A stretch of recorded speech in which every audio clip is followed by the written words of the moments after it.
अस्सलाम वालेकुम dear student, जैसा कि आप सब जानते हैं कि पंजाब में तमाम पब्लिक और प्राइवेट स्कूल 19 जनवरी से ओपन होने जा रहे हैं।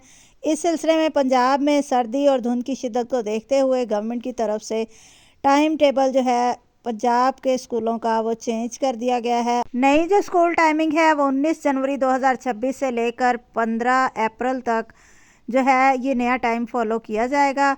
और इसके मुताबिक जो सिंगल शिफ्ट स्कूल हैं वो मंडे से लेकर थर्सडे तक वो सुबह 10 बजे लगेंगे और 2:15 बजे छुट्टी होगी, जबकि जुमे के दिन सुबह 10 बजे से लेकर 12:30 बजे तक स्कूल खुले रहेंगे। इसके अलावा डबल शिफ्ट जो स्कूल हैं वो मंडे टू थर्सडे 10 बजे से लेकर 2 बजे तक और जुमे के दिन उनकी टाइमिंग 10 बजे से 12:30 बजे तक होगी। इस तरह जो सेकंड शिफ्ट है वो मंडे टू थर्सडे 2:15 से लेकर 4:45 तक वो खुले रहेंगे और जुमे के दिन 2:15 से लेकर 4:45 तक होंगे। पंजाब के तमाम शहरों में यही टाइम अब फॉलो किया जाएगा। ये टाइम जो है स्टूडेंट्स के लिए है। टीचर्स के लिए जो टाइम है वो स्टूडेंट से आधा घंटा बाद उनको छुट्टी होगी। मज़ीद एजुकेशनल अपडेट्स के लिए मेरे चैनल को सब्सक्राइब कर लें और वीडियो को लाइक करना नहीं भूलिएगा। अल्लाह हाफिज़।